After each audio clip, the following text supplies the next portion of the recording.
Good morning students. நாம் quarterly examination successfully முடிச்சிட்டோம். So test எழுதின எல்லா ஸ்டூடெண்ட்ஸ்க்கும் congratulations. So today we are going to learn about biology unit 4 cell biology. Okay, what is mean by cell biology? The cell biology is one of the branch of biology that deals with the cell structure and functions of cells is called cell biology. Okay, so what would you learn this lesson? You can see in shortly in the learning objectives. Okay, இந்த லெசனில் நம்ம என்ன தெரிஞ்சுக்க போகிறோம் அப்படிங்கிறத பற்றி ஒரு சுருக்கமாக நம்ம லேர்னிங் அப்ஜெக்டிவ்ஸ் மூலமாக நம்ம பார்க்கலாம். First point, to compare the plant cell with the animal cell and understand their similarities and dissimilarities. அதாவது all type of organisms like plants and animals also made up of cells. So what are the similarities and dissimilarities அப்படிங்கிறத பற்றி நம்ம இந்த செல்லில் பார்க்கலாம். அதாவது ஒற்றுமை மற்றும் வேற்றுமைகள், தாவர செல்லுக்கு விலங்கு செல்லுக்கு இடையே உள்ள அந்த கம்பேரிசன் என்ன அப்படிங்கிறத பற்றி பார்க்கலாம். அடுத்து, to understand the cell as a functional unit of life. So அதுக்கு என்ன மீனிங்னா, so all living organisms that is called உயிருள்ள உயிரினங்களானது made up of cells. So cell தான் வந்து one of the basic unit அப்படின்னு சொல்லுவோம். ஸோ அது டெஃபினிஷனை இந்த லெசனை நம்ம பார்க்கலாம். To know and understand the different types of human cells and their related functions. In human bodies are having consisting different types of cells based on the presence and functioning. இருக்கக்கூடிய இடத்தை பொறுத்தும் அதனுடைய செயல்பாடுகளை பொறுத்து நம்ம வந்து கிளாஸிஃபை பண்ணுறோம். For example muscle cells, bone cells, reproductive cells and blood cells. So இது மாதிரி பல many cells will be classified. So அதனுடைய ஃபங்க்ஷன்ஸ் என்ன அப்படிங்கிறத பற்றி நம்ம இந்த செல்லில் பார்க்கலாம். To know the functions of different cell organelles. Okay, so each one individual cells having many cellular organelles inside of the cells. அதாவது செல்லுக்குள்ளே பல்வேறு விதமான செல் நுண்ணுறுப்புகள் காணப்படுகின்றன. ஸோ அதெல்லாம் என்னென்ன அப்படிங்கிறத பற்றி இந்த செல்லில் பார்க்கலாம். அடுத்து, to compare different cell organelles, their functions and know their similarities and specialities. Okay, அடுத்தது, நம்ம செல்லுக்குள்ளே இருக்கக்கூடிய ஒவ்வொரு செல் நுழைப்புகளும் அதனுடைய செயல்பாடுகள் என்ன, அதனுடைய ஸ்பெஷல் ஃபீச்சர்ஸ் என்ன அப்படிங்கிறத பற்றி இந்த லெசனில் நம்ம பார்க்கலாம். Okay, now let me see the lesson introduction. Sona had a dinner some hour later. She experienced a stomach pain and went to a clinic. இப்போ சோனான்றவங்க சாப்பிட்றாங்க, நைட்டில் சாப்பிட்டு கொஞ்ச நேரம் பெட் ரெஸ்ட்டுக்கு போகிறாங்க. So after sometimes she will felt one of the stomach pain. And then டாக்டர்கிட்ட போய் அவங்க வந்து கன்சல்ட் பண்ணுறாங்க. ஸோ டாக்டர் டோல்டு என்ன சொல்கிறாருன்னா, doctor told Sona that she had eaten food contaminated with a type of bacteria which might have caused food poisoning. அதாவது bacterial தொற்று இருக்கக்கூடிய உணவுப் பொருட்களை நீங்கள் சாப்பிட்டதுனால வயிற்றில் இன்ஃபெக்ஷன் ஆகிருக்கு. ஸோ அதனால் உங்களுக்கு வயிற்று வலி ஏற்படுகிறது அப்படின்னு சொல்லியிருக்காரு. The bacteria are micro organisms that can be seen only under microscope and not seen through naked eyes. அப்படி நம்ம சாப்பிடக்கூடிய ஃபுட் மெட்டீரியல் இருக்கக்கூடிய பாக்டீரியாவை do not easily in naked eyes. நம்மளால் வெறும் கண்ணில் பார்க்க முடியாது, அதனால் மைக்ரோஸ்கோப்பில் மட்டும்தான் பார்க்க முடியும். ஸோ அதனால் நம்ம தெரியாமல் என்ன பண்ணுறோம், நம்ம ஃபுட்டை நம்ம எடுத்துக்கிட்டோம். The Salmonella species is a bacteria that can cause food-borne diseases infection. அதாவது உணவுப் பொருட்கள் மூலமாக உடலுக்கு நோயினை தோற்றுவிக்கக்கூடியது இந்த சால்மோனல்லா பாக்டீரியாக்கள். ஓகே, இந்த பாக்டீரியாவில் நம்ம வந்து உணவுப் பொருட்களை கெட்டுப்போக செய்கிறதா இருக்குது.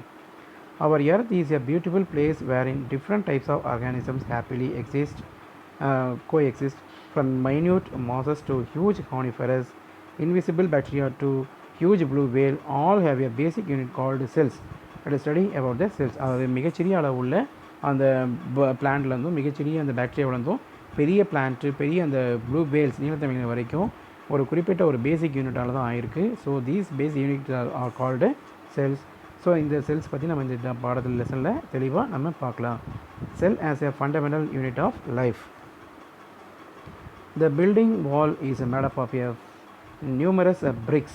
In a similar manner, a beehive is composed of numerous hexagonal units. Some of the organisms are represented by a single cell. Therefore, they show a simple organization. The basic functional unit of an organism is called as cell. அதாவது ஒரு building construction பண்ணணும்னா அங்கே பிரிக் stone வந்து one by ஒன்று அடுக்கி வச்சா மட்டுமே தான் ஒரு வால் நமக்கு வந்து கிடைக்கும். அசல சேம் திங் அந்த பீ ஹைவ் இருக்கு இல்லையா, ஹனி கோம்ப், தேன் அடை. அந்த தேன் அடையில் இருக்கக்கூடிய ஒவ்வொரு ஸ்மால் சேம்பர்ஸ் அந்த ஹெக்ஸகோனல் சேம்பர்ஸ் அர்கோன வடிவத்தில் இருக்கும். These chambers can be represented into one of the unit. So as well as both building and beehive having basic units. These basic units compared to the human and all living organisms called cells. The basic functional unit of an organism is called as cell. This is one of the 2 mark question. Structure of a cell represent the arrangement of parts or organelles in the cell.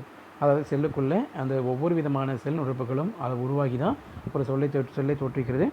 Function is the activity of each part or organelle in a cell. Cells are the basic building blocks of an organism. அதாவது செல்கள் தான் ஒரு உயிரினத்தினுடைய முக்கியமான ஒரு கட்டுமான பொருளாக கருதப்படுகிறது. You learn that atoms are a basic building blocks of matter in chapter 3. Likewise, a human body is made up of animal cell and a plant cell is made up of plant cell. அதுக்கடுத்து animal செல்லானது அது human ஆனது animal செல்லாலையும் plans ஆனது plant செல்லாலையும் உருவாயிருக்கும். Now let me see the types of organisms. First one, unicellular organisms. Basically the organisms can be classified into 2 different categories based on the presence of number of cells. First of all, unicellular organism. Some simple organisms are made up of only one cells. They are called unicellular organisms, which can be seen with the help of microscope. There are many single-celled microscopic organisms. அதாவது single-celled organismங்கிறது these organisms having only one cells in our body. ஒரே ஒரு செல்லால் மட்டுமே உருவாக்கப்பட்ட உயிரினங்கள் தான் அந்த single cell ஆர்கானிசம்ங்கிறது. So அந்த single cell ஆர்கானிசத்தை ஈஸியாக நம்ப முடியும், வெறும் கண்களால் பார்க்க முடியாது. Only observed under a microscope. Have a look at the image. Chlamydomonas and an amoeba, a single cell organisms with carry out entire functions. அப்படி ஒரே ஒரு செல்லில் இருந்தால் மட்டுமே கூட அந்த உடம்பில் இருக்கக்கூடிய எல்லா விதமான ஆல் ஃபிசியாலஜிக்கல் ஆக்டிவிட்டீஸும் ஒரு சக்ஸஸ்ஃபுல்லாக செய்யுது. The body of all organisms are made up of tiny buildings called blocks called cells. Bacteria are also one-celled unicellular organisms. நம்ம பார்க்குறோம் அமீபா, கிளாமிடோமோனஸ், பாக்டீரியா எல்லாமே ஒரு செல்லால் ஆன ஒரு உயிரினமாகத்தான் இருக்குது. Next multicellular organisms. Some organisms having the number of cells more than one, that is called multicellular organisms. அது ஒன்றுக்கு மேற்பட்ட செல்களை பெற்றுள்ள அனைத்து உயிரினங்களையும் நம்ம பல செல் உயிரினங்கள் மல்டிசெல்லுலார் ஆர்கானிசம் சொல்லுவோம். இந்த multicellular ஆர்கானிசமானது the cells are modified into the cells are formed into the group is called tissues. The group of tissues are formed organs. The organs and their associated organs are formed organ systems. So many organ systems can be considered constructed by the organisms. Okay, the macroscopic organisms are visible and consist of many cells. The body of microscopic organisms involves various functions. மைக்ரோஸ்கோப்பில் பார்க்கக்கூடிய ஒவ்வொரு சின்ன சின்ன அந்த செல்ஸும் முக்கியமான ஒரு cell பணிகளை செய்கின்றன. Okay, can see cells of onion and human through a microscope. Onion and man are examples for multicellular organism. இப்போது அந்த ஒரு வெங்காயத்தினுடைய செல்கள் நம்மையும் மனிதனுடைய உடம்புல இருக்கக்கூடிய செல்ஸையும் நம்ம வந்து மைக்ரோஸ்கோப்பில் பார்க்குறோம். as well as same for all structures. So this is an examples of multicellular organisms. Okay, next is cell to organism. Many cells function together to form tissues. Different tissues combine together to form an organ, and different organ to form an organ system, which leads to form an organism. நம்ம சொன்னோமா இல்லையா, அந்த செல் organs வந்து பார்த்திங்கன்னா செல்ஸாக மாறும். அந்த cells எல்லாம் சேர்ந்து டிஷ்யூவாக கன்வெர்ட் ஆகும். அந்த group of tissues are formed organ. இந்த ஆர்கன் வந்து பார்த்திங்கன்னா அதோட அசோசியேட்டடாக இருக்கக்கூடிய ஆர்கனோட சேர்ந்து ஆர்கன் சிஸ்டத்தை ஃபார்ம் ஆகும். எல்லா ஆர்கன் சிஸ்டமும் சேர்ந்து ஒன் ஆஃப் த ஆர்கானிசத்தை டெவலப் பண்ணுது. Next one, organisms. Many types of organ system function together in a body. Example, respiratory system, digestive system, excretory system and circulatory system, etc. Or the organ system.